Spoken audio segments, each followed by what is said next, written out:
میں نے حال ہی میں ایک ویڈیو دیکھا جو کہ کسی مولوی صاحب نے، میں ان کا نام نہیں لوں گا، پارا چنار میں ریکارڈ کیا، جہاں پہ ان کا بیان تھا، اور انتہائی معذرت کے ساتھ کیمرے میں کہہ رہا ہوں، ان کا بیان یہ تھا کہ اہل تشیع کے خلاف، شیعہ کے خلاف نہ صرف جہاد کرنا درست ہے، ان کا، میرا نہیں کہنا، ان کا کہنا ہے، بلکہ انہوں نے یہ قرار دیا کہ یہ جہاد اکبر ہے۔ استغفر اللہ۔ اس پر آپ کی رائے چاہتا ہوں کہ یہ کیا معاملہ ہے؟ کیا یہ بات درست ہے، یا یہ بات جو ہے کسی قرآن حدیث کی روشنی میں، تاریخ کی روشنی میں ثابت ہوتی ہے، یا حقیقت اس کے بالکل الٹ ہے؟ آپ بتائیں۔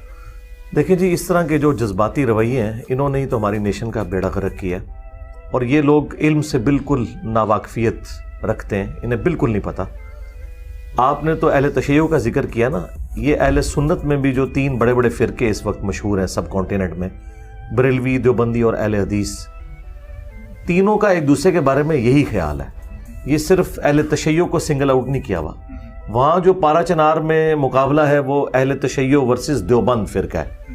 تو دیوبند فرقہ، وہ خود اس فرقے کو امام احمد بریلوی صاحب نے، جن کے ماننے والوں کی تعداد دیوبند سے بھی زیادہ ہے پاکستان میں، انہوں نے اسلام سے خارج کیا ہوا ہے۔ جو خود اسلام سے نکلے ہوئے لوگ ہیں وہ کسی دوسرے کو کیا نکالیں گے؟ یہ میں ایک تفنن کے طور پہ بات کر رہا ہوں۔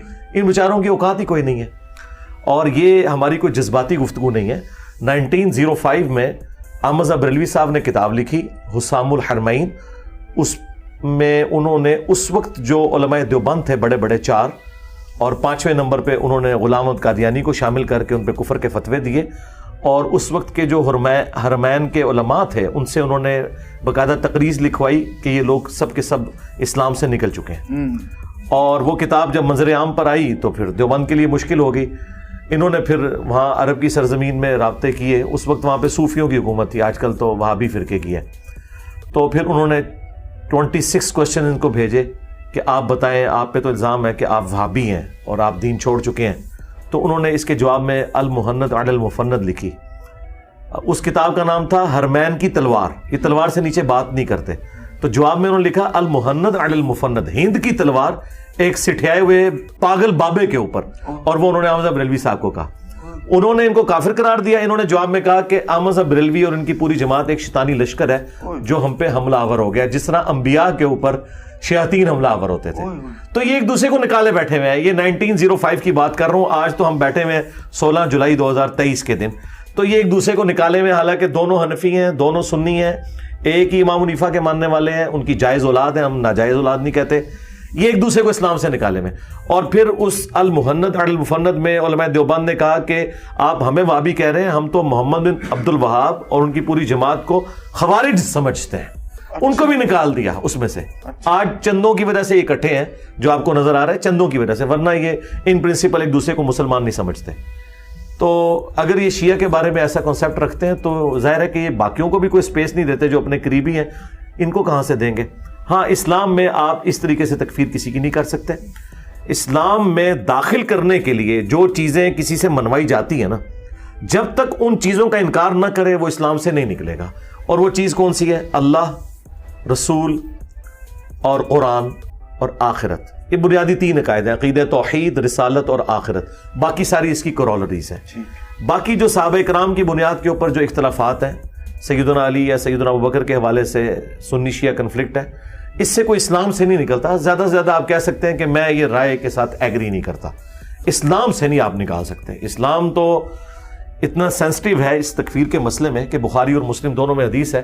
اسامہ ابن زید کہتے ہیں کہ ایک جنگ کے دوران جب دو بدو لڑائی ہوئی تو کافر میری تلوار کے نیچے جیسے آیا اس نے کلمہ پڑھ دیا، میں نے پھر بھی اس گمان سے اسے قتل کر دیا کہ اس نے ڈر کے پڑھا ہے، لیکن مجھے بعد میں قلق ہوا اس کا دل میں۔ تو کسی دن میں نے نبی الاسلام کا موڈ ٹھیک دیکھتے ہوئے یہ آپ کے سامنے مقدمہ رکھا کہ یا رسول اللہ اس طرح مجھ سے میدان جنگ میں ہوا تھا۔ تو آپ نے فرمایا جب اس نے کلمہ پڑھ دیا تھا تم نے اسے کیوں قتل کیا؟ تو انہوں نے کہا یا رسول اللہ اس نے ڈر کے کلمہ پڑھا تھا۔ آپ نے فرمایا تو نے اس کا دل چیر لیا تھا کہ وہ ڈر کے پڑھ رہا ہے یا بغیر ڈر کے پڑھ رہا ہے؟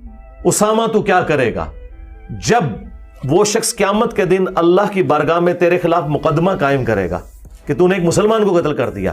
اور نبی علیہ السلام یہ جملہ ریپیٹ کرتے رہے, اسامہ تو کیا کرے گا, اسامہ تو کیا کرے گا, اسامہ تو کیا کرے گا. اور حضرت اسامہ ابن زید کہتے ہیں میرے دل میں خواہش ہوئی کاش آج سے پہلے میں کافر ہوتا, آج ہی میں کلمہ پڑھ کے مسلمان ہوتا, یہ گناہ تو مجھ سے دھل جاتا کہ میں نے اتنا بڑا جرم کیا کہ کلمہ گو کو مار دیا.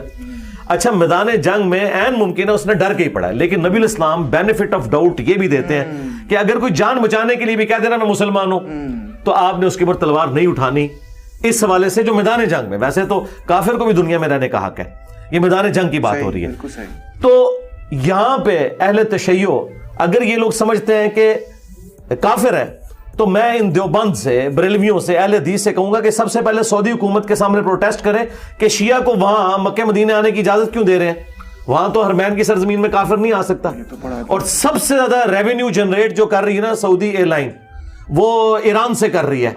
کیونکہ وہ ان کے جو سب سے زیادہ گاہک آتے ہیں نا وہاں پہ عمرہ کرنے کے لیے وہ ایران کے لوگ ہیں. اور ایران میں ایک کلچر ہے چونکہ اسلامک, وہاں پہ جو بچوں کی گرمیوں کی چھٹیاں بھی ہوتی ہیں نا اس میں بھی وہ عمرہ کرنے کے لیے جاتے ہیں. تو سعودی ایئر لائن نے ان کو اسپیشل پیکیجز آفر کیے ہیں. ان کی اکانومی ایران کے اوپر چل رہی ہے تو وہ کافر ہیں تو ان پہ پابندی کیوں نہیں لگاتے. یہ وہ ہے اینٹی وینم, پھکی نہیں پھکا الزامی جواب کے بجائے یہ کہ آپ شیعہ کے اوپر فتویٰ دو. سعودی حکومت جن سے ریال لے کر کھا رہے ہو نا, ٹھیک ہے, جن کے چندوں پہ تم نے یہاں پہ بدماشی کے اڈے قائم کیے ہیں اور تکفیری جماعتوں کو یہاں پہ پروموٹ کر رہے ہو, ان کے پیسے سے پروکسی وار یہاں سنی شیعہ کی ضیاء کے دور میں شروع ہوئی.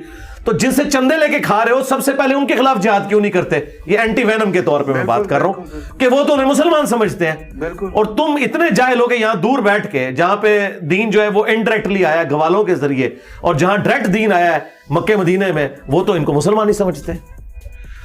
بڑی آپ نے تو واقعی ایسا اینٹی وینم دیا ہے کہ میں خود ہل گیا ہوں. ہاں جی, یہ اینٹی وینم یہیں سے ملے گا, یہ جیلم کے اس دربار سے ملتا ہے جہاں کوئی قبر نہیں ہے, یہ اللہ کی درگاہ ہے الحمدللہ توحید کی. اچھا علی بھائی, میں بڑا ڈسٹرب اس پورے